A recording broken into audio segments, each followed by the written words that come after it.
Like a vampire, I don't need to know you. Come with me, I'll show you. You can find me backstage, I'm a party with a Nicolas Cage. Girl, I want that body, you know you got a body like Nicolas Cage. You ain't gotta be scared, you ain't gotta be afraid, baby.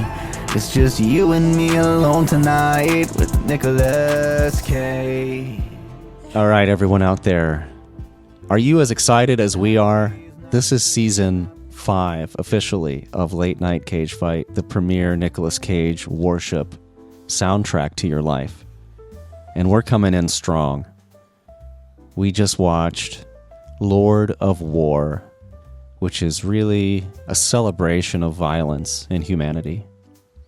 I think we've all been touched by this film. I'm Cagefighter Reese. I'm here with Cagefighter Steve and Cagefighter Sean. Thank you for joining us tonight for this very special discussion of this memorable film.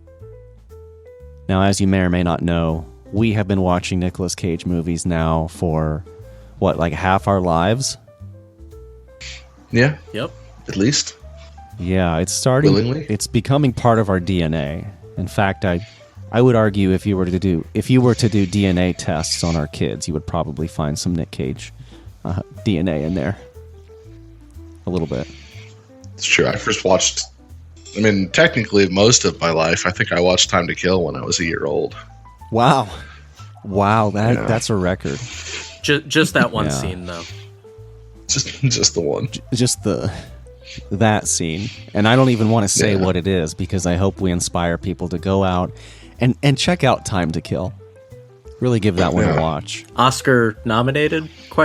Yeah. Should have been.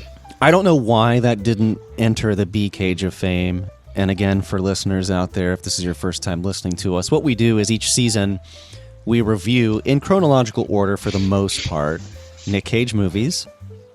And then we will have a cage fight as part of our finale, and the winning film will go into our B Cage of fame. And if you're just joining us now, this is the beginning of our newest season. We just finished our last cage fight. Who was the winner? It was adaptation. Big thanks to our Cagelord Irena for coming out and joining us and making that decision. You know, there's some tough calls you got to make in life. Sometimes it's a Nic Cage movie. Sometimes it's a drone strike. Could be anything. Really. Sometimes there's it's always Sometimes it's selling guns to a bunch of child soldiers. Right. Yeah. You know, Sometimes I do think we it's are selling going to guns to end child soldiers. You mean like bullets? Whatever it takes. Okay. I mean, the first scene of the film, which we're going to talk about in a few minutes, it was like the life cycle of a bullet, and it ended up in a child soldier. Yeah. In his head. Yeah. Headshot. Spoiler. Well, I don't know if it was clear that it was a soldier. I thought he had a gun, too. I don't remember if he did. I thought it was the person. I see. The cops said it was a gun, but it was a phone. Yeah. It wasn't a gun that killed the kid. It was obviously the bullet. It's true. So, guns don't kill people. Bullets do. Right. That you could argue that's one of the main points of this film. Yeah. But before we get into the film, is there any Nicolas Cage news that we should reveal? I believe, is there not a sequel to this film coming out sometime soon? I just recently saw something about it. I think it was on the wiki page. But I have not heard anything. Apparently, where is it? I've heard of Lords. There's a it's sequel. Lords of War. Lords of War. Yeah. So they're going to bring... Do you think they'll bring back John Travolta and it'll be kind of like a duology kind of thing? That's what I'm hoping for. Yeah. They probably won't bring back Jared Leto, but we can't completely write that off. So it's more like I believe the concept is that Yuri, Nick's character from this movie, his son is following in Dad's footsteps. Please. It becomes Tell me like you're a rivalry business. You're making this up, right? No. That is. I will read verbatim from the IMDb page. This is like the original. The world's most famous arms dealer discovers that he has a son, Anton, who is trying to outdo his father by raising an army of mercenaries to fight in America's Middle Eastern conflicts, triggering a father-son rivalry. Oh my god! So it's a son he doesn't know about. It's not the one in the movie. Right. It's probably from one of those late movie excursions. Yes, the excursions. That's a word in the lexicon right now. Yeah. The mini excursions of Nicolas Cage in Lord of War. Yeah. Oh man. I wonder where filming is, because it does say that they added a few people to the cast in 2025 in November, but it was originally scheduled to film in 2023, so it sounds like it's kind of in development hell right now. Okay. Yeah. I think that's what it is. I mean, I'm sorry. It sounds terrible to me. Well, we'll see. I mean, aside from that, Nick's got some bits in Spider-Man, mostly voicing for Noir, as well as the new TV series, Spider Noir. Mm-hmm. He's got Madden coming up. Man, he is working today, guys. Yeah. He's working faster than we can watch.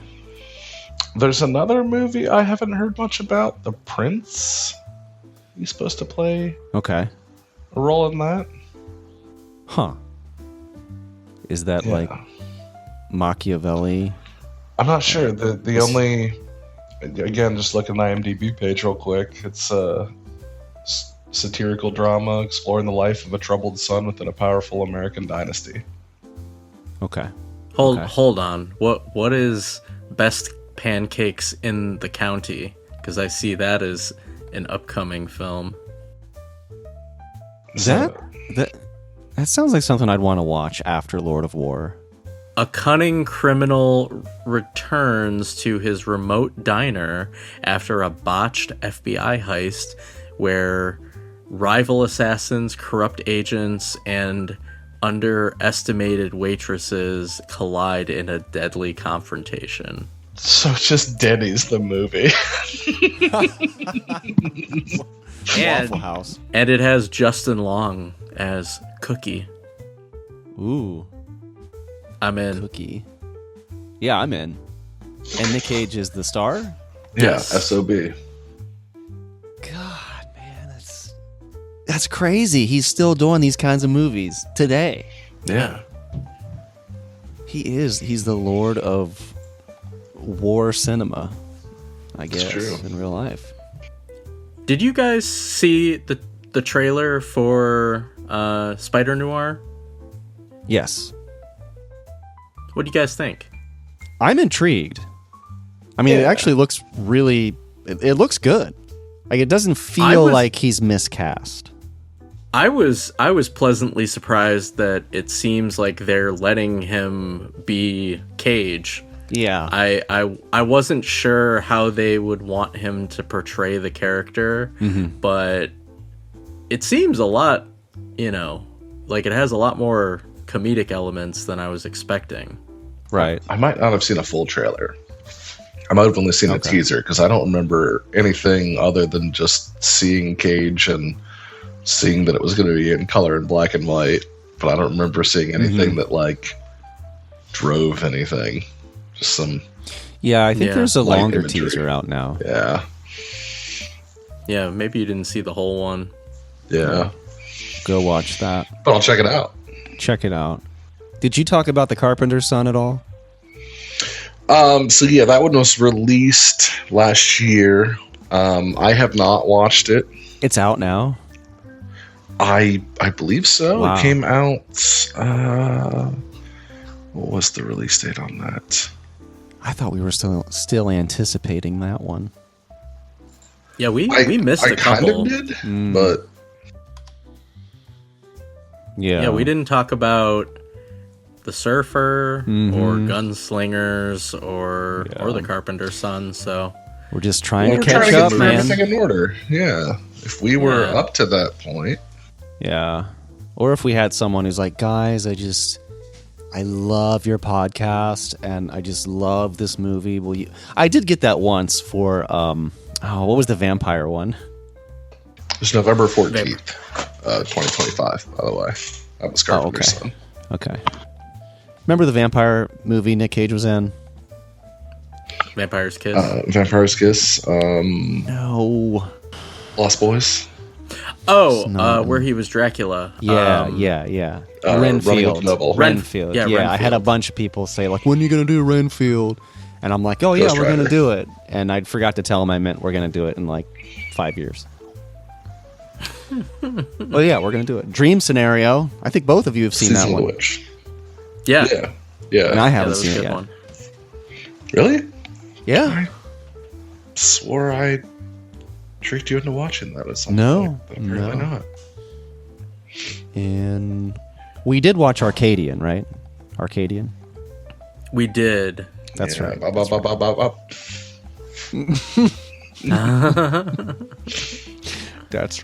right. Okay. We'll call it then. Nic Cage news. That's all we got. Unless you got some spicy stuff you want to share. If not, I say we jump right into talking about Lord of War. I'm not allowed to talk about any of the spicy stuff because of the pending restraining order. Yeah. You seem to have a new one every time we talk. Yeah, he keeps trying, but he can't get rid of me. Yeah. It is such a shame, too, because I know how you two were friends back in the day. I know. Yeah. Oh. Fast times at Rigmont High. Fast times at Rigmont High? Is that what you said? Nah, Ridgemont. Ridgemont. That's where we went to school. Yeah, California. Have you even been to California? Yeah, I was a Valley girl. That's right. Okay. All right. Well, Lord of War. Let's jump into the Nick list.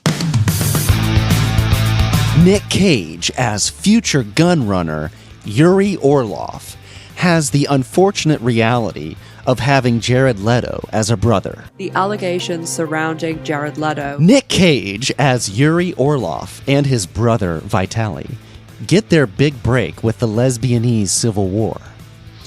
As his business attracts the attention of really bad guys and also Interpol guy from the Resident Evil series, Jack Valentine, played by Ethan Hawke, Nic Cage then has a lot of important scenes with Ethan Hawke. He successfully tricks Ethan Hawke into thinking it's not the ship they're looking for.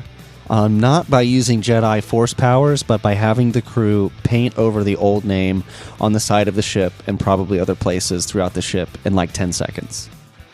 That was awesome. Yeah. Nic Cage as Yuri Orlov gets Jared Leto addicted to cocaine again and has to take him to rehab several times. I couldn't tell if this was supposed to be part of the movie or if it was a behind the scenes. Nic Cage as Yuri Orlov meets his uncle Dmitry in Ukraine, who happens to be a Soviet general during the fall of the Soviet Union. That's very convenient if you're trying to be an arms dealer. He convinces his uncle to sell him lots of guns and also gets him accidentally killed by a car bomb. You're welcome. You're welcome. Nicolas Cage as Yuri goes to Africa and meets Liberian dictator Andre Baptiste, who kills a guy in front of him, causing Nic Cage to say, "Great! Now it's a used gun!" They then become really good friends. Nic Cage can't stop getting thirsty over some woman on billboards. Adding to his affinity to deception, he pays lots of money to gaslight her into thinking he is ultra wealthy, including painting his name on a rental jet, buying out a hotel, and secretively buying her art pieces to convince her she's got talent outside of being really hot. It's worth it, though. At least she didn't ask for an 8mm snuff film. Those are really expensive. Nic Cage's character's wife, Ava, gets a visit from Ethan Hawke, Interpol guy. He's all like, your husband is a gun runner. Don't you find that morally wrong? At first she's like, no, but then she's like, yes, maybe.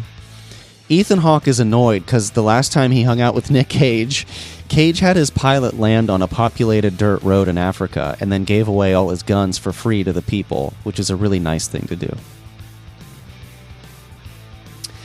Nic Cage as Yuri tries to go legit, but it's hard because selling guns on the gray market is just so easy, and he thinks blood diamonds are cool.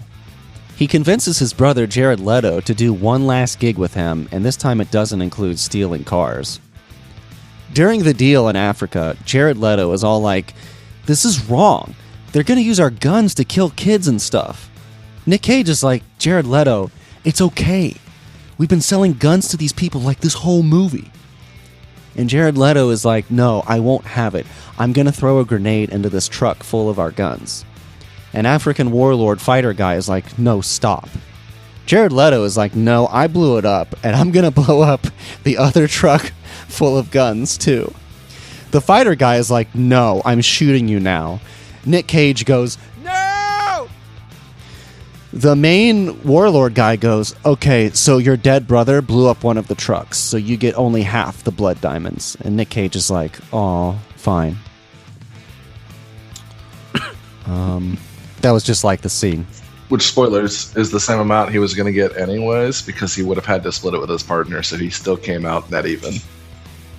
That's a great point. Great point. Nicolas Cage gets a guy off Africa's version of Fiverr to remove the bullets from Jared Leto's body and fake a death certificate so he can check in Jared Leto's body at the airport. TSA isn't furloughed that day, and they actually scan it and find that there's a bullet in the body. So Ethan Hawke shows up again and interrogates Nic Cage on a Blade Runner set and tells him, it's over, cuz. Nic Cage says, this is America. We love guns. And soon a really important military guy is going to come in and say, let him go. That's just the way it is. And that's actually what happens. And Nic Cage, as Yuri, goes back to selling guns. And Nic Cage once again gets a divorce. And we're left with the message that there's nothing we can ever do about the gun trade. And we're all somewhat complicit in it. America. Dog eat dog. The most convincing actor in the movie was the military-industrial complex. They did a great job. Good job. Good job, guys. Good job. Yeah. Do you have anything to add? They borrowed the room from Han Solo. Oh, yeah. Yeah, the room. I called it the Blade Runner room, but it looked like the room where they froze Han Solo. So much blue and gold. Yeah. Which might be what it looks like now. I don't know. Yeah. My personal favorite part was when Nicolas Cage is offered 2 West African prostitutes and is concerned about contracting AIDS from them and turns them down, and then later in the film snorts a bunch of cocaine and gunpowder and goes on a drug-filled bender where he then probably contracts HIV from a West African prostitute. Dang. To be fair, he did try to say no to the gunpowder stuff, but peer pressure. They were like, "No, dude, it's yours. You should do it." And he was like, Yeah. "Oh well, he got me. Can't argue with that. Change the name." They don't have the DARE program in Africa, unfortunately. Yeah. Well, they do, but it's different. It's I fucking dare you. Man, Sean, yeah, that was the best one too. That was the best one. That's the reason you watch this movie. Yeah. It's for the gunpowder, cocaine, hallucination sequence. You know, it's just not a Nicolas Cage movie without a hallucination sequence. Yeah. It's true, and they seem to go a lot in his more militant roles. More militant roles, yeah. Yeah. Well, I guess we can kind of go through the movie a bit, talk about how we feel about it, give it a rating, the spiel. Let's check out a little bit about the production here. It was written and directed by Andrew Niccol, a New Zealand filmmaker. Oh, okay. He also wrote and directed Gattaca. That was a really good sci-fi movie with Ethan Hawke. Oh, he wrote The Truman Show, too. Okay. All right. Very cool. Yeah, Oh, and very talented guy. The Host, the other book by the Twilight lady. Oh, really? Yeah. I didn't even know there was a movie for that one. Wow, where was I in 2013? Huh. Not watching Twilight. I guess not. Wow. Actually, you were watching Twilight because it was on, and I think you were living with me. Yeah, you just talked about it all the time. Yeah, that's what I'm saying. You probably saw it. It was on. You were there. Okay. I was there, and I just blocked it out forever. Probably. I mean, you pretty much blocked out everything else. Yeah. I feel like when I watch in my garage or my basement because of you. Is it story time? No. Is it story time, Steve? Do you want to hear that story? No. Do you want to relive it? Okay, everybody listening, there was a night Steve left me at the bar. Told me he was going to pick me up. Okay, he promised me he was going to pick me up. No. Didn't answer his phone. I was very tired, among other things. And I had to hitch a ride with someone who was in worse condition than I was. So, oh no. Yeah, unknowingly. And it definitely showed in their driving. So that just added fuel to the fire. And then I get home to our apartment, and Steve is there with his side piece, just very peacefully playing an online game together. Mm-hmm. Oh, you're back. Oh, I don't know what you said. What did you say? Did you say anything? Probably not. You stood up. Yeah, I might have. I don't remember the details, but I do remember I punched you in the face. Yeah. Is that the same? Oh, yeah, that was. Yeah. I punched you in the face, and I remember your girlfriend shrieked at that moment, and that was kind of one of her first impressions of me, which was really great. And then also what followed, I'm sure, was really great, too. I went into the room, and I had a Gundam Wing poster on the wall. And I just started yelling. Hiro Yui wouldn't leave his friends at the bar, right?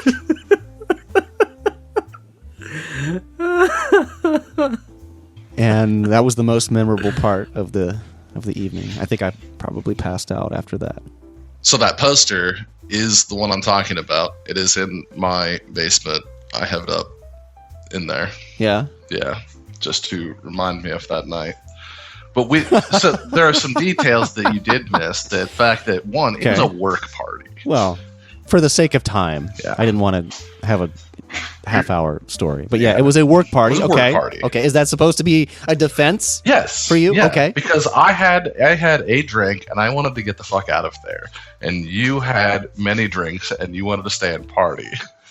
It wasn't technically a work party. It was somebody's birthday party from work that I was invited to. I don't know. It's like Melvin or something. Whatever. No.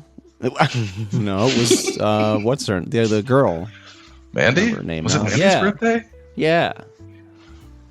Yeah, and her mom owned a or her mom or dad, they owned some kind of limousine business. And so we left for a time to get on the limo, and I just thought, that's right. Oh yeah, Steve wasn't invited to get on the limo. Yeah. And that was your revenge. Oh, that's right. That's because Mandy's the one that got you home. That's right. Yeah. Someone, I don't want to name names, but someone involved with that group who should not have been driving. Yeah. True. Yeah, I don't remember how we got off on this tangent, but I'll just say that it inspired the violence in me. You know, much like the Lord of War inspires the violence in me every day. But it's a healthy violence, right? But at least you didn't have a gun that was provided by Nicolas Cage, because then... If Nick had given you a gun that night, would you have killed me? Would you have shot me? No, of course not. You're lying. That's okay. Really? Yeah. You think I was that violent that I wanted to just shoot you? Wow. No, I'm just saying that you would have done it just for fun, just to try it. Oh, just to see what happens, and then driven you to the ER. Yeah, you used to shoot at me all the time when we were kids. Did I? With what, a BB gun? No, a cap gun. Cap gun, yeah. I did pray that one of those caps would dislodge, and I remember. Yeah. You were like, wouldn't it be funny if one of these came through and you actually died? So, I have a really kind of cringy thought now, but it's relevant. I was thinking about the movie and how it's like trying to obviously over-glorify guns in a satirical way, but also sending the message that this is a bad thing, right? It's an immoral problem. And I feel like Gundam Wing is similar. You know what I mean? Like the story of Gundam is, oh no, humans are so evil, we have to create these super weapons to fight each other. But dang, they look really cool, don't they? That's a theme in this movie, I feel like. I mean, the one, the African warlords, they have golden AK-47s. Mm-hmm. It's true. And necklaces. And there's a part of me that's like, yeah, man, that's kind of cool. Yeah. Until you find out that, the guy's a cannibal and they just mindlessly, do genocide. They really kind of gloss over the whole cannibalism thing. Well, yeah, it's that same thing, though. It's like meat or pet. Where do you draw the line? You can't really judge. Well, it's okay if you are using it to take your opponent's life force to become stronger. Exactly. See? Oh. Yeah. Okay. Yeah. Okay. Yeah, that's okay. That's fine. Because you're using the whole animal. Yeah. And not just the animal whole. So, oh God, you're done. You're done.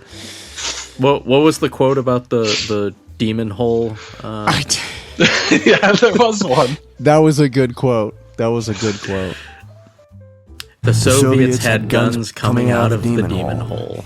Beautiful. I couldn't have written anything more lovely than that. That's got to be Nic Cage. It's like, please, can I say it? Please. I got away with Zeus's butthole. Can I just have a demon hole? Didn't he say it while like sitting on a statue of Lenin? Yeah. Which I think so. Shouts out state and revolution. But been reading that lately. Yeah. You gonna use your code words on my show? Yeah, some good quotes here. I liked how the guy he's like, "Can you bring me the gun of Rambo?" It's like, part 1, 2, 3. Which one? There's so many guns. First blood, last blood. I'm in Africa. I've only seen part 1, dude. Yeah, it's kind of funny. I just feel like that's got to be a Nicolas Cage thing too. I just want to know. How much of himself he injected into this. When they did this movie, they actually worked with real arms dealers. So yeah, certain scenes they were like the tanks that were lined up for sale. Those were real, and they had to have them back to sell to another country. And like Doesn't a lot of the stockpile weapons too. Doesn't that kind of go against the message of the film a little bit? Mm-hmm. But I won't judge. Right. We should not judge. Just because you sell weapons to someone and they use them to commit atrocities does not reflect poorly on you. Right. Just a businessman. It's capitalism. Yeah. The the theme of the film is that why would you have a legitimate business when you could sell guns to Somalian children? They need them more than you do. Yeah, so they do. It's moral. So the Yes. the warlord dude, right? After this, he went on to he plays trumpet for NBC now, right? I don't even know how to react to that. Because I don't know who you're talking about. Jean Baptiste. Oh, okay. Yeah, he's on Colbert. Yeah. Is that NBC? That's not NBC, is it?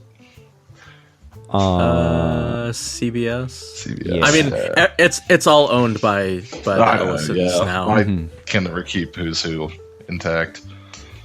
Yeah, he'll probably be gone soon.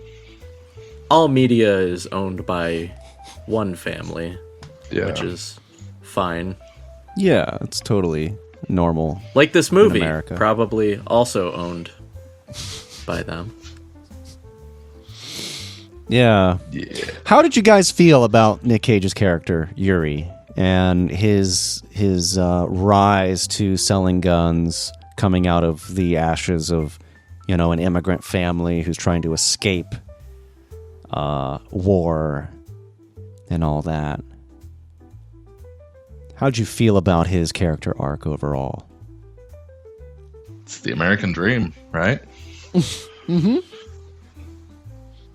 Yeah. I mean, some jokes, but also some seriousness in it. But I overall, I think I remember thinking, even as the first time that I watched this, like shortly after it came out, thinking my exact words were, "I hate this movie, because it's just a good movie." Okay. Like most of it's structured pretty well. It goes well. Nick has some moments, but nothing that's too insane or out of character. He's just a good actor through the vast majority of the movie. Looking back at it now, and being older, there are some points where I'm like, this is extremely corny, but I think that's more to the script than it is to Nick. Yeah, and I'd say a little bit the shooting style kind of feels dated at times. Yeah. And it has that kind of like late 90s, early 2000s music video feel sometimes, which takes me out. But overall, overall, it's like a solid B+ kind of movie. I mean, there's nothing truly phenomenal about it, but it's if you're especially if you're into these kind of topics or whatever, it's an interesting thing to throw on and watch. Yeah. Do you think his rise to become a successful black/gray market arms dealer, do you think it's believable? There are moments where it's questionable. But I think overall, I mean, his goal is turn the blind eye and make the sale. And he's pretty consistent with that the whole way through. Yeah. And on the other end of it too, just ultimately getting whatever he wants to the point of, stalking and catching his prey of a wife. We got to talk about that. But you were going to say something, Sean. Yeah, I am actually surprised that there was not more scenes with like U.S. government officials. Just knowing that, like, I mean, historically, like, we have meddled in a lot of foreign wars in order to try to overthrow regimes that we don't like, and sometimes it's publicly known and sometimes it's more covert, but like, and they address this in the film, but like Nick's character is the type of person that like the US government needs for its foreign policy so we can continue to and I think keep lack of the big mention was intentional, because I mean, in the same sense, no U.S. studios would back this movie, so like they actually had to get all of their financiers internationally. Really? Oh, that's interesting. Yeah. Wow, that is interesting. Yeah, we have to remember this comes out 4 years after the September 11th attack. Attacks, plural. The U.S. is in the midst of the saying you asked for it, and America is in the midst of the Iraq War. So, I think this movie kind of came out at a pivotal time. I don't know. It was very timely. People were interested in this subject, and like you guys were saying, the whole conversation about the military-industrial complex, how the government covertly, through the CIA or whoever, forces other countries to do its will. Yeah. Yeah. I did like the scene where Nick was like, oh, I never sold to Osama bin Laden, but it wasn't because he did 9/11. It was because his checks bounce. Yeah. So it really kind of paints the picture of like the morality of the character. Right. It's people die in war. Sure, I sell the weapons of war, but I'm not the one pulling the trigger, so whatever. and that's the guys that so many people hide behind too. Oh, sure. I did feel like it feels a little long to me. A bit drags in places. I don't want to just hate on Jared Leto, but like, how many damn times we got to see him going back? I do. How many times we got to see him go back to rehab? Like, just put him in rehab and keep him there. He ended up ruining the whole deal in the end. No, he actually didn't know they were filming a movie. He was just on set. He was just there. Guys, I brought my girlfriend. Angel? Candy? Her name's Angel. I'm doing great. Yeah, I'm ready for dinner. You guys, you got any Coke, Nick? You got any Coke? Just put it right there. Just put it right there on the dash. Come on, do it. I feel like he got the role because of Requiem for a Dream. Yeah, probably. Right, Steve? Probably. That whole movie was him getting high. Yeah. And they're like, man, Jared Leto's really good at getting high. Yeah, like, and just we want to go put him off in the this deep movie. end. So, all right. Enough hate on Jared Leto. Or is it? I don't know. Sean, you want to add to the hate train? There's never enough. Never enough hate for Jared Leto. He really morbed up this movie, guys. Oh, man. Well, I feel like kind of, I don't know if it's a flaw or what, but we talked about it while we were watching the movie when Vitali, Nic Cage's character's brother, the two of them are making that deal, that huge deal. And this is after Nic Cage's character's like, I'm going to go legit. I'm not going to do this anymore. I know it's wrong. Okay, maybe one more time. And I need my my druggy brother to back me up. First of all, I felt like that was a little unrealistic. By this point, he should have other people, I would think. Whatever. So he, employs his brother, and then his brother, Jared Leto, realizes, oh, they're going to kill the women and children in that village once we sell them the guns, and that's wrong. I'm like, really, dude? You just realized that because you saw it? You should know by now. And he loses it. I think maybe what they were doing was like trying to paint Vitali's mental state in a way where you could kind of say like, oh, maybe it's like the drug use, he's not really well grounded and he hasn't really been paying attention. You know what I mean? Maybe that was part of it. So they established at one point that his family was pretending to be Jewish. Did they ever say what they were? Catholic. Okay. Catholic. Because I guess there's part of me that wonders how much of it is because especially with a lot of Cage's other movies and the whole Italian thing of his family, we do whatever, we deal with it, make it go. That's always an Italian stereotype. So wasn't sure if they were playing into that maybe. Because I do understand a little bit of him being in the situation of not wanting to trust anybody, and most of the people in his industry are, by definition, not exactly trustworthy people.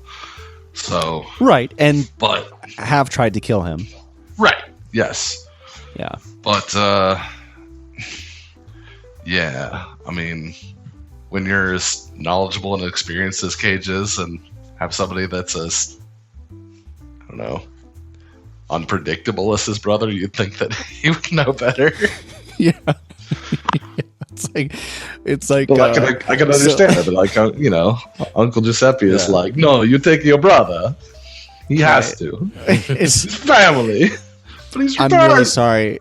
I'm sorry to make this comparison. I've been playing the new Resident Evil game. No spoilers, I don't think, but there's a little girl in the game, and you have to carry her through certain sections, right? And the game's like, you know, if you feel like you're not going to be able to make it through this part, carrying her, you can just take her to the safe room and put her on the couch. Like, I feel like they should have he should have put Jared Leto on the couch.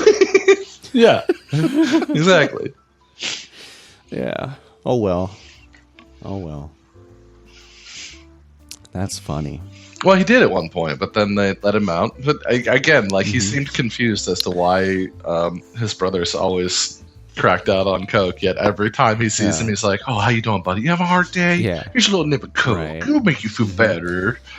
What is wrong with you? Why are you always high? What is your problem, man? Yeah. I mean, he was like getting him addicted and then gaslighting him.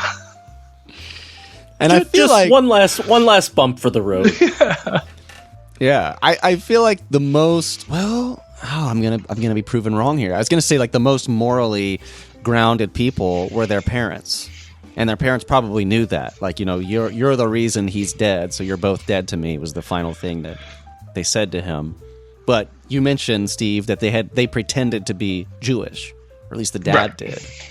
Yeah, But I think that was part of the theme of not really having any kind of like serious moral code. It's just out of expediency.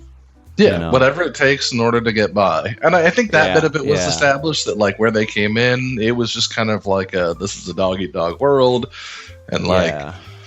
And they did mention in the opening sequence that like where they grew up, like murders were a daily experience. So like Right. when you get used to seeing people killed around you, and when your entire life growing up is pretending to be something that you're not in order to survive. I mean, I can see those things going pretty hand in hand into Nick's character throughout all of it. Right. I mean, it sucks, but I'm sure that people like that do exist. Mm-hmm. Yeah. What are some other memorable scenes for you guys? I'm thinking of the emergency plane landing in Africa that I mentioned in the Nick list. I thought that was unique. It's kind of bizarre because it's some kind of fighter plane. Was it an Interpol plane? And then the fighter plane, the pilot actually fires rounds on their plane, and then Nick's like, "All right, you can land, but make sure you land on this road here where all the people are." Oh, and they almost run over a baby. Yeah. To the last second, the mom casually walks over and picks it up. Dude, that's a great example of what you're saying, like some corny moments. That was real corny, I thought. Well, the road itself at least was kind of like bizarre because that was heavily populated for like nothing being around, and it was a mixture of like there were some people that were, you know, draped in like more robe kind of things, and then there were other people that were in like pink button-ups with a briefcase. Right. I think it would have made more sense if they filmed it now. They could say it was a TikTok flash dance that they were doing. Well, that's probably what it was then. To get this plane. It used to be TikTok back there, or now it's TikTok. It used to be Craigslist. Yeah. Yeah. No, that's what they did, right? The For like those like flash mob things or whatever, they would just like post an ad on Craigslist. Yeah. I'm sure. I don't know about in Africa though. Maybe they have something else. I mean, honestly, they're probably still using Craigslist. It's probably Elon's list. Yeah. Womp womp. Yeah, and then he just gives the weapons out. You know, like close the business, end of business, sale. It's Free all free. samples. Yeah, and then the cops show up. He's like, What? There's nothing here. I don't have any. I don't know why everyone around me literally has a gun. And then he looks at Ethan Hawke and he's like, by the way, I want some paperwork for the tax deduction on my charitable contribution. Yes. Yeah. Ethan That would be Hawke funny. looked like he was like 15 in this movie. Yeah. Yeah. Like in Gattaca. Have you seen Gattaca, Sean? It's been a very long time. Me too. Gattaca! Gattaca! They're trying to get to... Are they trying to get to Mars? Or the moon or something? Oh, man, I can't remember now. I think I watched that when I was in like high school or something. I wish Nic Cage was in Gattaca. Gattaca Nic Cage. Maybe We've Gattaca got to get 2. off this planet. Gattaca 2. Lords of Interplanetary War. Yeah. Yeah, I don't know what else to say, guys. I mean, this was a great Blood Diamond film. It's a good start to the season. Isn't I'm happy with it. strong start, yeah. It had a budget of between $42 and $60 million. I don't know why they don't have like the exact $1 million. I don't know why it's a range. Maybe they actually had to buy a lot of black market guns and they lost some paperwork. Made $72.6 million at the box office. I guess that's considered disappointment, not a failure, a disappointment, according to Wikipedia. It also had a lot of criticism for its lack of focus and the handling of Yuri's character, according to Wikipedia. Let's see the details here. David Denby of The New Yorker really liked the opening sequence of the film that showed the bullet being made and fired out of the rifle. He called it malicious wit from Niccol. Suggesting to the audience that they were complicit in the sale of firearms. Yeah, I thought that was a pretty good opening sequence. It really drew you in. Very clever. Yeah, I thought that was well done. Yeah. Washington Post said that Cage was cast well for Yuri. I agree. He says, quote, he has the right scale and size to portray a man who isn't meant to resemble anyone real. Interesting interpretation of that. So, One more yeah. factoid that I think aged well. Okay. Before the end credits Tell me. roll, a message appears stating the top 5 sellers of arms in the world are China, Russia, UK, USA, and France, all of whom make up the permanent 5 members of the UN Security Council. Boy. Yeah, that's damning. Yeah. What did you guys think of Ian Holm in this? Guy who, played Bilbo. He was the competing arms dealer. I feel like his character didn't do a lot that was super memorable to me. Mm-hmm. I also felt like he was acting but not acting. Like he wasn't really in character in a way. I don't know if I can really say more than that. Yeah. It felt more like he was stage acting and just kind of like doing a cold reading style or performance. So yeah, I got that sense. But at least we got to see him with makeup with a bullet going through his head. That was kind of fun. It was like Sixth Sense style. Hey, you want to come see my dad's gun? Honestly, when he showed back up later in the movie, I had kind of forgot about him. Yeah. I was like, who's this guy? And they're like, oh, it's that guy that told Nick to fuck off at the beginning of the movie. Yeah, I don't really think it was necessary to the plot for him to come back and have that whole execution sequence. I mean, it works, but it wasn't, and then also the dream The dinner. sequence. The dinner. Oh, that too. I wonder, I really want to know how Cage and Ian Holm chummed around, how their dynamic for those scenes. I think that's why he was just quiet with an annoyed look on his face. Yeah, do you think Ian Holm was like, I am so tired of doing this scene over and over with this guy? Maybe not. I'm sure they're good friends. They were good friends. Ian Holm passed away. What am I talking about? But yeah. Lord of War. Lord of War. Yeah, ends on kind of a... This is also the highest rated film on IMDb this season. Oh, so you've looked at So the you're other saying we're films. all downhill from here. Yeah. Yes, exactly. Cool. Well, I was going to mention after we give our ratings what we're watching next, but what is next? Do you have it up? And I know it's not next, and I always make this joke. It's Weatherman. Weatherman, and we were just talking about that. We were just talking Yep. about Weatherman. That's how not memorable the Weatherman is in my Nic Cage Reese canon. But that's all right. That's all right. We're gonna like the Weatherman, guys. He has a bow and arrow. I'm pretty sure that's the one where he has a bow and arrow. It's like You're thinking of Jungle to Jungle. You're thinking of the Crudes? Yeah. Oh, I wonder if Nic Cage has ever worked with Tim Allen. It's possible. They're both Disney dudes. They both like to drink. I actually was seeing ads for the Crudes on IMDb while I was looking up this movie, and I'm like, those are not the same audience, but Yeah. Oh, man. All right. Well, I say we go ahead and give our ratings. I've been kind of like going back and forth in my head. You guys care if I go first? go for ahead.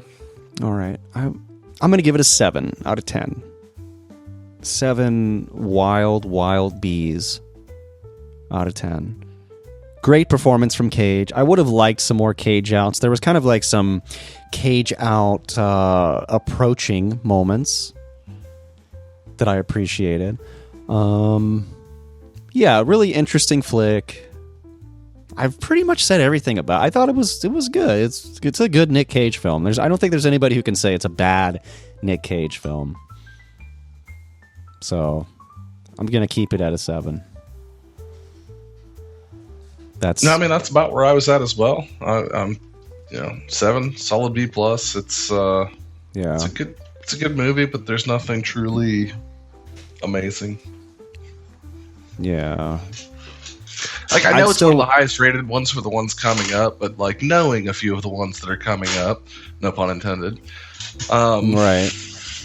I think that there are things that make them way more interesting, but I think this is like one of the better, like, just general audience approval type of movies. Yeah, and I think we're definitely gonna have some poorer quality movies coming up that rate higher because of Cage. It's probably gonna happen. Yeah. Yeah. Sean, let's hear your number. I think I will give it 7.5 gold-plated AK-47s out of 10. That's what I'm talking about. You can get a deal too. Yep. I really liked this movie. Nice. I mean, having Jared Leto definitely knocks it down a couple points, but Right. I think overall, like, this is a really solid Cage film. It has an interesting premise, and while it has a lot of the same beats of a lot of his, typical films and types of characters that he plays, I thought it was overall pretty well done, and script was pretty solid and definitely well shot. One thing that stood out to me was like the scene when they shot his rival gun runner, and like shots like that I thought were like pretty well done, and like the segment at the beginning that was pretty creative, and overall I think that this will definitely be a strong contender for the season. Right on. Yeah, and Steve and I have been talking it up, so I was wondering if maybe, we were overhyping it a bit. Yeah. Good. One thing I was wondering was, since we're out of the golden age of Cage, what do we call this era? Because really, this is kind of the era where I think his career started to go downhill a bit. Yeah. I would call this Cage's, I don't know, Cage's secret arc. Like The Second Coming, Neo Cage, the age of Neo Cage. No, this is like his flop era. I don't know. Like that's what I'm saying. Like a lot of them might be lower from a general audience appeal, but I think that there's a lot of like hidden magic in this era. So it sounds like, Steve, you're making the argument we can't really give this era a name until we've watched the movies. I think so. The straight to DVD era. I know we've got a couple coming up, but what we just got out of was not the golden age. That's true. That's true. We do. I mean, how successful was Ghost Rider? Are we including Enough for a sequel? Yeah. Okay. And I don't know. I've heard a lot of arguments that it's preferred over the Ghost Rider that they did in the TV series. Yeah. All right. I mean, that's an ABC show, so Again, but that's the only like bringing it back that's happened. At least up to that point that I was paying attention. I don't know if there's anything more recent, but yeah, everyone was like, we'd much rather have Nic Cage Ghost Rider than whatever this shit is. Yeah. Well, Sean's right. The golden age of Cage is over. We should have a title for this season's selection of films. If anybody listening has a suggestion, and that's true. Was just so painful it didn't even deserve a title. Well, it was just leading up to this, Steve. It was just the pre-history. I don't know. Yeah. If we want to give it a title, go back though, and just give it one. We'll have to go back and name each season. Oh no! Now we have a lot of work ahead of us. Oh no, we hate work. The age of Nic Cage,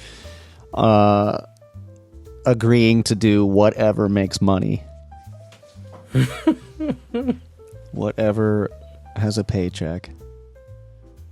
Yeah, I mean, we are seeing a lot of voice roles. We got Ant Bully. I mean, I would say this is into the Cageverse, if anything. This is when he just splinters to everything. Yeah. Well, I mean, we could say that this is where the selection of movies come from our original inception of the podcast. We're now cutting into the NCAN nights, Nicolas Cage Appreciation Nights, where we started watching the more unknown and and recent, like straight to DVD films, and realizing the majesty of Nicolas Cage. So I know it's something that's like more personal to us. A lot of the movies in this season. Am I wrong? No, I'm trying to come up with a name. I got it. I'm like in can something, but I just can't vibe on the second word yet. Yeah. Especially Next, Bangkok Dangerous, Knowing. Right. Yeah. I mean, these were some of the most memorable. Next. Right. Yeah. And then the next season as well. But it's like you said, Steve, we got some like memorable Kick-Ass. Right. That's probably next season, but I remember everyone loved that when it came out. Yeah. Sorcerer's Apprentice, Season of the Witch. Those are also next season. But right. Yeah. Right. Well, if you guys think of Astro anything, Boy? Astro Boy, which is, I think I watched that. It was pretty good. I liked it. But he's not the main character, of course. It's Astro Boy. He's not the. That's what I'm saying. He's not the boy. The most apt name for this, for where we are right now, is probably Into the Cageverse, because this is when we really start like the full spectrum of Cage shit. Into the Cageverse. And given the current We'll think about Spider-Man that. uprising, I feel like it I works see. on both levels. Yeah. I will submit that to the Interplanetary Committee of Nicolas Cage Appreciation, and I'll get back to you. Okay. Don't forget, guys, we're going to be at some point playing the GeForce PC game. And the Ant Bully game. Yeah. And the Ant Bully game for GameCube, right? Yeah. Yep. That's going to happen sometime 2026. So pay attention. You're going to want to keep listening to this most amazing podcast in celebration of Nicolas Cage, the life, the work, the soul. You know what? I'm done. Thanks for joining me for this amazing review of Lord of War. To celebrate, I'm going to do what's American of me, and I'm going to go out and I'm going to shoot some guns into the air. Do you guys want to join me? Rich Bison and I shoot some guns. Yeah. Nice inside reference. Cagefighter Steve. You guys have any final thoughts? Final thoughts? Should we recap what we are covering this season? You know, like the whole season lineup. So yeah, we just finished Lord of War. Up next, we'll have Weatherman, World Trade Center, Wicker Man, Ghost Rider. Next, National Treasure: Book of Secrets, Bangkok Dangerous, Knowing, and finishing off with Bad Lieutenant. And then over in the Kitty Cage Playhouse, you can also expect to see the Ant Bully and G-Force. Wow. That's going to be a lot of fun. So much fun. All you Cage heads out there, you're going to have an amazing time with us. Were we going to do anything about Grindhouse? Yeah, we can. I know you want to, right? Yeah, maybe we'll make that a Cage list and briefly cover the Werewolf Women of the SS trailer that is within that. Mm-hmm. We could do kind of a short episode, I think, for that. You know. Cool. All right, guys. Well, thank you so much for joining me today in celebration of Nicolas Cage. We are Late Night Cage Fight. We're keeping this train rolling. Thank you to all you listeners out there. And as always, Cage out. Cage out.